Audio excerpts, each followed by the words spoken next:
दोस्तों आज के टाइम में जो है जॉब लेना जो है एक डिफिकल्ट टास्क हो चुका है।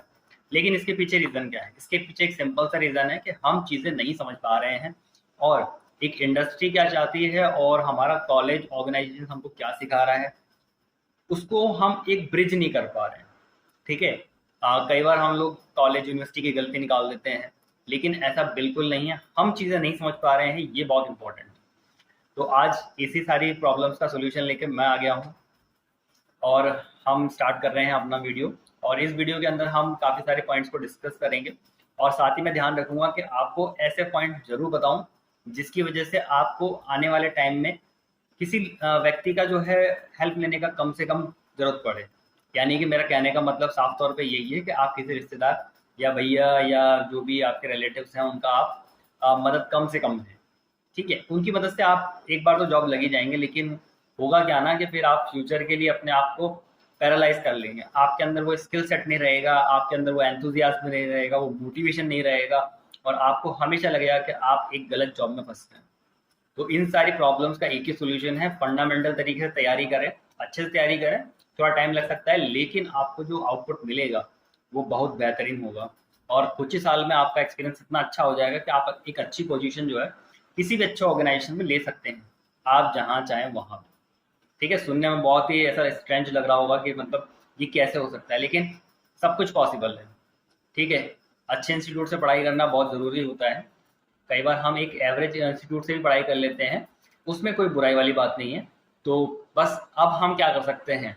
देखिए, मेरा मानना है कि अभी तक जो हुआ उसको हम छोड़ देते हैं और अब हम क्या कर सकते हैं उस पर हमें फोकस रखना चाहिए। हमेशा एक लर्निंग माइंडसेट जो है वो हमेशा आपका बना रहेगा, साथ में आप हमेशा प्रोग्रेसिव रहेंगे।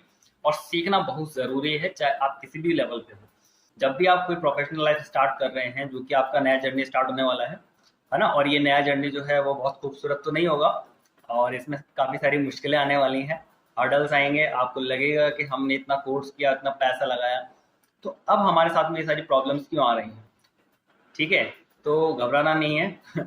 थोड़ा सा मजबूत बने अपने आप को, और जब अपने आप को मजबूत कर लेंगे तो स्ट्रगल सबकी लाइफ में होता है, आपकी लाइफ में भी होगा। और वही स्ट्रगल जो है वो आपको एक बेहतरीन इंसान बनाएगा, अच्छा प्रोफेशनल बनाएगा। चाहे आप इंजीनियरिंग से हो, चाहे मेडिकल लाइन से हो, या और किसी भी प्रोफेशनल कोर्स से हो। ठीक है, अगर आपकी लाइफ से ये स्ट्रगल स्किप कर दिया जाए तो मुझे नहीं लगता आपके लिए सक्सेस के लिए कुछ खास चीज़ें बचेगी। जो सक्सेस के ड्रीम आप देख रहे हैं वो सिर्फ स्ट्रगल से होकर ही निकलते हैं। जिस व्यक्ति ने स्ट्रगल नहीं किया और उसको कुछ ऐसे ही मिल गया, वो कभी उतना सक्सेसफुल या प्रोग्रेसिव नहीं हो पाएगा। और अगर उसको एक अच्छी सक्सेस मिल भी जाए तो उसको रिकॉग्निशन नहीं रहेगा। आपने अक्सर सुना होगा कि मीठे का मजा खाने का तभी है जब आपने तीखा भी खाया हो। तो एक अच्छी सक्सेस का जो मज़ा है वो स्ट्रगल के बाद ही आता है। और जब आप 10-20 साल पुराने हो जाएंगे, जब आप 10-20 साल का आपका एक्सपीरियंस हो जाएगा, तब आप जब ये रियलाइज़ करेंगे मैंने जर्नी कहाँ से स्टार्ट किया था, तो आपको एक अंदर से एक मोटिवेशन मिलेगा, अंदर से खुशी मिलेगी कि देखिए मैंने वहाँ उस पॉइंट से स्टार्ट किया और आज मेरी जर्नी यहाँ तक पहुँची है। तो ये सिर्फ और सिर्फ स्ट्रगल से आएगा। तो स्ट्रगल की शुरुआत होने वाली है। All the best guys. तो हम स्टार्ट करते हैं अपना ये वीडियो। और इसके अंदर जो पहला पॉइंट है वो आप अपना सेक्टर चूज कर लें जिस फील्ड में आप जाना चाहते हैं। देखिए, आपने कोई भी प्रोफेशनल कोर्स किया होगा, उस पर्टिकुलर कोर्स के अंदर भी कई तरह के स्पेशलाइजेशन होते हैं, कई तरह के फंडामेंटल जो है सेक्टर्स होते हैं। उसमें से कोई भी एक सेक्टर आपको चूज करना होता है। जैसे अगर मैं बात करूँ इंजीनियरिंग की, तो उसमें कई सारी ब्रांचेस होती हैं। ब्रांचेस के अंदर जो है आपके डिज़ाइन सेक्टर होता है, मैन्युफैक्चरिंग सेक्टर होता है, मेंटेनेंस सेक्टर होता है, R&D सेक्टर होता है। उसके अलावा और भी कई तरह के, अगर मैकेनिकल की बात करूँ तो इसमें ऑटोमोबाइल आ जाता है, आपका पावर प्लांट्स आ जाते हैं और बहुत सारी वेराइटीज़ आपको मिल जाती हैं सेक्टर्स के नाम पे। तो उनमें से आपका फेवरेट सेक्टर कौन सा है? देखिए, फेवरेट सेक्टर की बात मैं सिर्फ इसलिए कर रहा हूँ क्योंकि अगर आपने फेवरेट सेक्टर नहीं चूज़ किया और किसी भी कारणवश, जिसमें नॉर्मली देखा जाता है कि लोग सैलरी की वजह से कहीं पर अच्छा पैकेज मिल रहा है तो उसको ज्वाइन कर लेते हैं। अब उस समय होता क्या है कि उसको ज्वाइन तो कर लेते हैं, उनको थोड़े दिन की खुशी मिल जाती है कि चलो अच्छा सैलरी पैकेज मिल गया, अब तो मौज ही मौज। लेकिन यहाँ से शुरू होता है आपकी दर्द भरी कहानी। हाँ जी हाँ, बिल्कुल दर्द भरी कहानी। होगा क्या ना कि आपको सैलरी पैकेज सुनने में अच्छा लगेगा, आप उसको ले भी लेंगे, लेकिन जब उस फील्ड में काम करना पड़ेगा, जिसमें आपका कोई इंटरेस्ट नहीं था, तो होगा क्या कि आपका मन नहीं लगेगा, और मन नहीं लगेगा तो 2 5 6 महीने में आप वो जॉब छोड़ दोगे। और जैसे आपने जॉब छोड़ा, आपका जो पोर्टफोलियो था, आपका जो जर्नी स्टार्ट हुआ था, जो आगे जाके एक्सपीरियंस में कन्वर्ट होना था, अब वो एक डिजास्टर बन चुका है आपके लिए। अब जिस सेक्टर में आप गए, आप उसमें जाएंगे नहीं, जो आपको पसंद था आपने उसके लिए कुछ किया नहीं, तो ले दे के जो है आपकी लाइफ जो है एक रियल स्ट्रगल में फंस जाएगी। और उसको मैं स्ट्रगल भी नहीं बोलूँगा, उसको मैं बोलूँगा एक हॉरिबल सिचुएशन होगा। वहाँ पे आपको किसी ना किसी मेंटोर की ज़रूरत होगी। अगर आपने किसी से गाइडेंस ले लिया और किसी ने आपको गाइड कर दिया तो बहुत अच्छी बात है, और नहीं किया तो फिर आप उलझ जाएंगे। तो देखिए, इसलिए मैं कहता हूँ कि हमेशा आप अपना जो कोर सेक्टर है, जो आपको सबसे अच्छा लगता है, जिसके अंदर आप 10 घंटे 12 घंटे 14 घंटे काम कर सकते हैं, आप उसी को चूज़ करें। क्योंकि आप चाहे किसी भी कंपनी में चले जाएं, किसी भी ऑर्गेनाइजेशन में चले जाएं, वहाँ पे कभी ना कभी ऐसा मोमेंट ज़रूर आता है जब आपको काफ़ी लंबे समय तक काम करना होता है, कुछ बड़े प्रोजेक्ट्स पे काम करना होता है, अपनी लिमिट को एक्सटेंड करके काम करना होता है। तो उस समय आप तभी काम कर पाएंगे अपने दिल से, जब आप उसके लिए पैशनेट होंगे। किसी को डिज़ाइन में इंटरेस्ट होता है, किसी को ऑटोमोबाइल में इंटरेस्ट होता है, तो उस तरह से आप जो भी आपका सेक्टर है आप उसको चूज कर लें। नेक्स्ट पॉइंट मैं बोलना चाहूँगा कि जो भी आपने जितना भी इंफॉर्मेशन, जितना भी नॉलेज जो है आपने 4 साल के या 5 साल के या जो भी आपका एकेडमिक ड्यूरेशन रहा हो, उसमें आपने जो लिया है उसको आप गैदर करें। उसके साथ साथ में आपने जो भी इंडस्ट्रियल ट्रेनिंग या फिर आपने जो भी इंटर्नशिप किया है, कोई भी ऑनलाइन ऑफलाइन, कोविड टाइम पे काफ़ी सारे स्टूडेंट्स ने जो है ऑनलाइन कोर्सेज किए थे, सर्टिफिकेशन प्रोग्राम्स किए थे, उसमें से कुछ पेड भी थे कुछ फ्री भी थे। काफ़ी सारी कंपनीज ने इंटर्नशिप उस समय दिया था, ऑनलाइन इंटर्नशिप। जो नॉलेज और जो एक्सपीरियंस आपने गेन किया उसको आप अपने रेज्यूमे में जरूर मेंशन करें। जब आप उस चीज़ को मेंशन करेंगे तब आप देखेंगे कि आपके जॉब लगने के चांसेस बहुत ज़्यादा बढ़ रहे हैं। एक्चुअली उसके पीछे का रीज़न इतना है कि आप जिस पर्टिकुलर एरिया के लिए काम करना चाहते हैं, जो आपने इंफॉर्मेशन गैदर की है आपके ऑनलाइन ऑफलाइन कोर्सेज से, सर्टिफिकेशन प्रोग्राम से, वो एक्चुअली मैच कर रही है। तो जो भी रिक्रूटर है, जो भी आपको हायर करना चाहता है, उसको साफ पता लग रहा है कि स्टूडेंट ने जो है अपने एकेडमिक्स के साथ साथ में कुछ प्रोफेशनल सर्टिफिकेशन प्रोग्राम से वो भी किया है, कई कंपनीज के साथ में इंटर्नशिप या ट्रेनिंग प्रोग्राम किया है। तो स्टूडेंट को काफ़ी अच्छी समझ है इस चीज़ की कि आगे फ्यूचर में उसको किस तरह का काम करना है, तो आप एक सूटेबल कैंडिडेट बन जाए। तो जब हम रिज्यूम की बात कर ही रहे हैं तो उसको बनाने के प्रोसेस पे भी हम बात कर लेते हैं। जैसे कि आप सभी को पता है कि रेज्यूम बनाने का बहुत ही एक ईजी सा प्रोसेस होता है, लेकिन उसी ईजी प्रोसेस को हम थोड़ा सा और ईजी कर लेते हैं। यहाँ पे बहुत सारे ऑनलाइन पोर्टल्स हैं, वेबसाइट्स हैं, जहाँ पे आप कोई भी टेम्पलेट सेलेक्ट कर सकते हैं अपने अकॉर्डिंग, अपने एरिया के अकॉर्डिंग, अपने फील्ड के अकॉर्डिंग। और उसके बाद आप उस एरिया का जो टेम्पलेट है, जब आप उसको लेंगे उसको आप कस्टमाइज कर लें अपनी तरह से।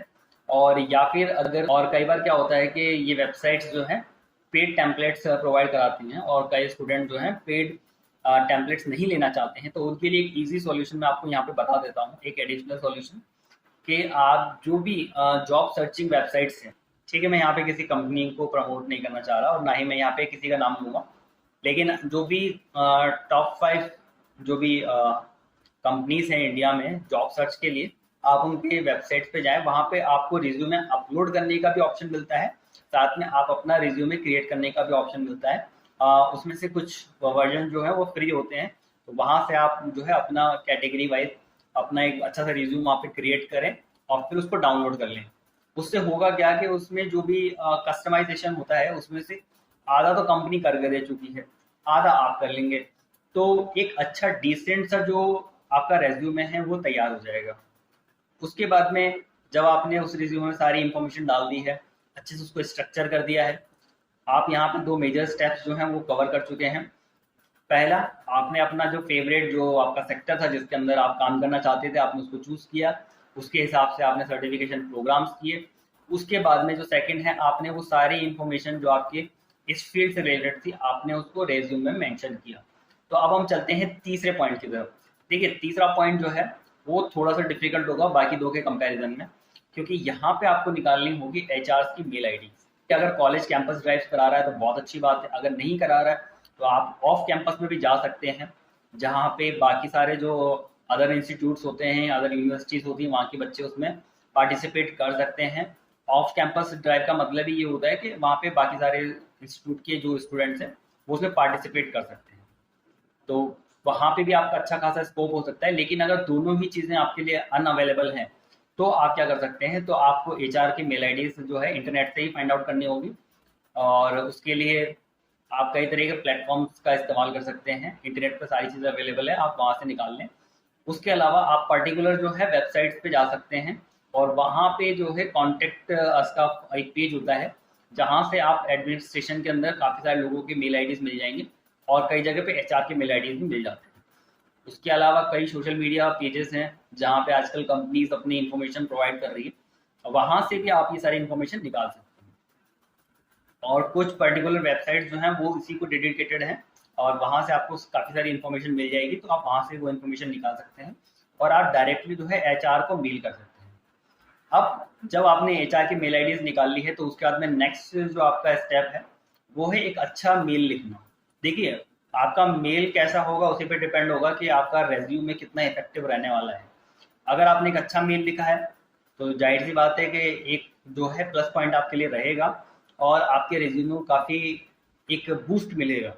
हालांकि वैसे भी आपका रिज्यूमे देखा जाएगा, ऐसी कोई बात नहीं है कि अगर आपने अच्छा मेल नहीं लिखा है तो नहीं देखा जाएगा, देखा जाएगा। लेकिन एक अच्छा मेल लिखने से, एक मैसेज जो उसमें आपने लिखा है, जो बॉडी जो उसमें लिखा है आपने, उससे काफ़ी ज़्यादा प्रभाव पड़ता है।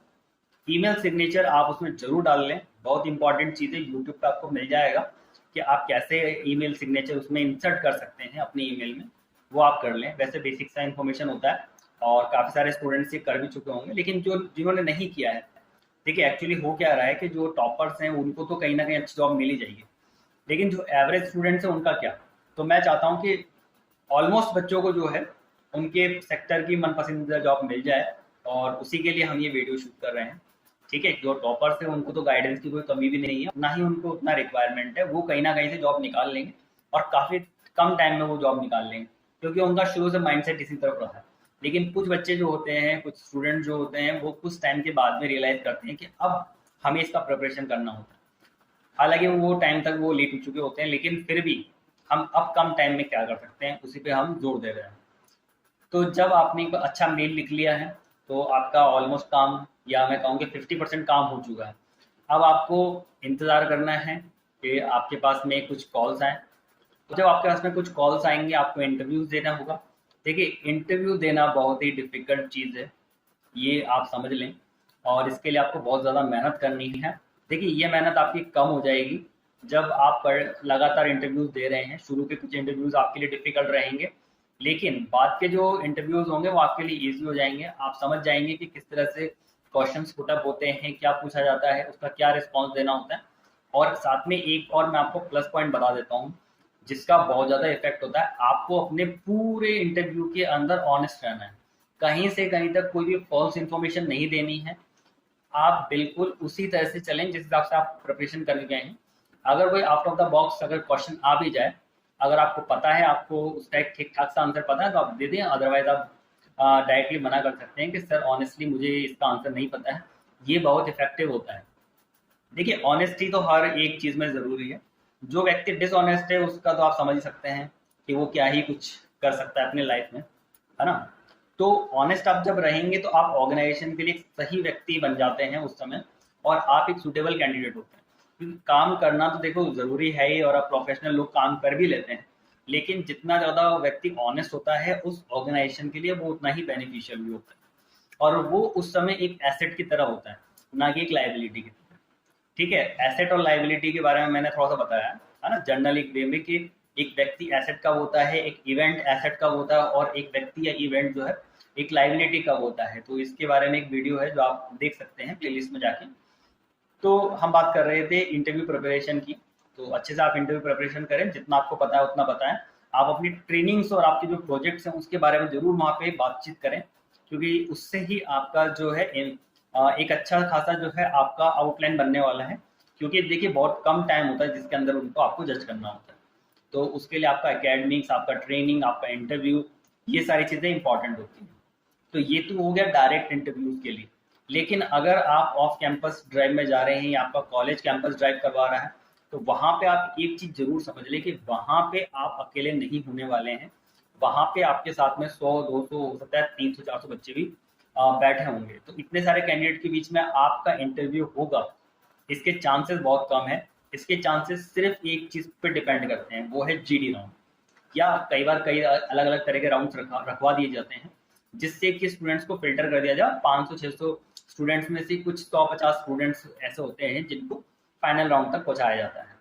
तो देखिए, वहां तक पहुंचने के लिए आपको जीडी आना बहुत ज़रूरी है। अगर आपको जीडी मतलब ग्रुप डिस्कशन, अगर आपको ग्रुप डिस्कशन नहीं आता है तो फिर आपके लिए समस्या पैदा हो जाएगी, और आपका जो भी नॉलेज स्किल सेट है वो जब आप शो ही नहीं कर पाओगे, आप फाइनल राउंड तक ही नहीं पहुंच पाओगे, तो फिर उस नॉलेज का क्या फ़ायदा। तो आप जीडी ज़रूर सीख लें। बहुत सारी जगह ये होता है, कई बार जब आप एचआर्स को मेल करेंगे तो वहाँ पे भी आप जाके जब देखेंगे तो वहाँ पे भी बहुत सारे कैंडिडेट्स वहाँ पे मौजूद होंगे, तो वहाँ पे भी वो भी स्क्रूटनिंग के लिए जो है एक जीडी राउंड का ही हेल्प लेते हैं। तो जीडी आप जरूर सीख लें, लेकिन हाँ, एक चीज़ का ध्यान रखें, कई बार स्टूडेंट जो है जाते जीडी के लिए, लेकिन वहाँ पे डिबेट स्टार्ट करते हैं। हमको वहाँ पे डिबेट नहीं करना है, हमको वहाँ पे जीडी करना है। ग्रुप डिस्कशन क्या होता है, डिबेट क्या होता है, इस पे आप थोड़ा समझ लें, थोड़ा सा वर्कआउट कर लें, ताकि वहाँ पे आप अपने आप को सही तरह से रिप्रेजेंट करें। देखिए, जीडी हुआ, इंटरव्यू हुआ, रेज्यूमे राइटिंग हुआ, या आपका सेक्टर चूज करना, ये सारे बहुत ही अहम मुद्दे हैं। और आप अपन रिप्रेजेंट कुछ और करना चाह रहे हैं, और कई बार रिप्रेजेंट कुछ और हो जाता है, चाहे वो रिज्यूम की बात हो, चाहे इंटरव्यू हो, चाहे जीडी हो।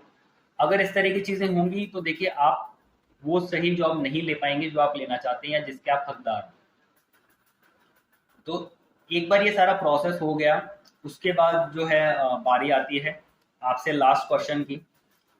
तो लास्ट क्वेश्चन कुछ इस तरह के होते हैं इंटरव्यूज में कि आपको हम क्यों चूज करें। तो आपके पास में इसका एक प्रॉपर आंसर होना चाहिए, क्योंकि आपको ये ध्यान रखना है कि बाहर और भी लोग बैठे हैं, ठीक है। तो उनको छोड़ के आपको क्यों चूज किया जाए, तो ये आपको पता होना चाहिए। तो इसके लिए जब तक आप अपना सेल्फ इवेल्युएशन नहीं करेंगे, तब तक आप उसका आंसर नहीं दे पाएंगे। सेकेंड जो सबसे इंपॉर्टेंट चीज़ है, वहाँ पे बात होगी सैलरी। तो सैलरी के लिए आप थोड़ा सा रिसर्च कर लें कि उस एरिया में पर्टिकुलर क्या एक्सपीरियंस बेसिस पे क्या सैलरी रेंज चल रहा है। तो उसके अकॉर्डिंग आप जो भी आपको ठीक लगे उसके हिसाब से आप बता सकते हैं।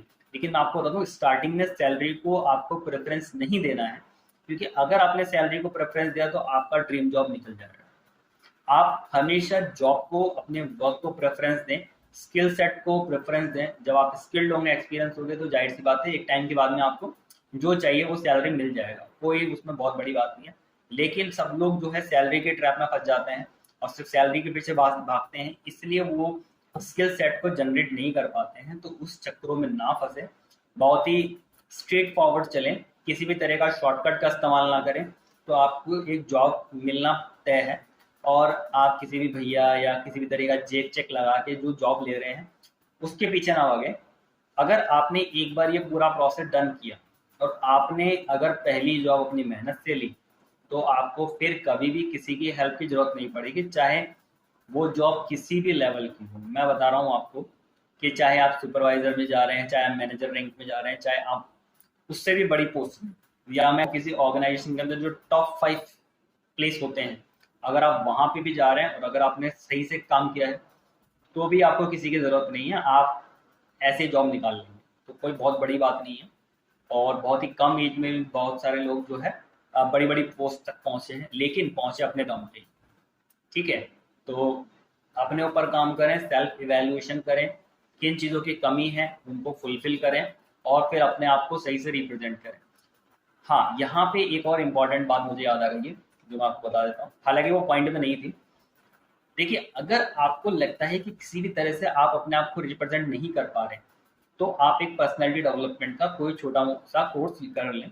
वहाँ पे आपको कुछ पॉइंट्स, कुछ स्पेसिफिक पॉइंट्स बताए जाएंगे, उस पर वर्कआउट करें। जैसे आप वर्कआउट करेंगे तो आपका जो भी अपने आप को रिप्रेजेंट करने का जो तरीका है वो थोड़ा सा इन्हेंस हो जाएगा।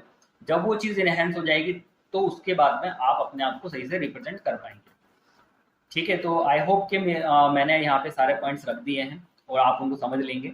अगर उसके अलावा भी आपको कुछ प्रॉब्लम्स हो तो हमने अपनी मेल आईडीज़ वगैरह दिया हुआ है डिस्क्रिप्शन में, और भी चैनल के अबाउट के अंदर, तो आप वहाँ से हमें मेल लिख सकते हैं, या फिर आप जो है कमेंट कर सकते हैं। और मेल पे आप जो है अपने स्पेसिफिक क्वेश्चंस पूछ सकते हैं अगर आप कमेंट बॉक्स में नहीं देना चाहते हैं।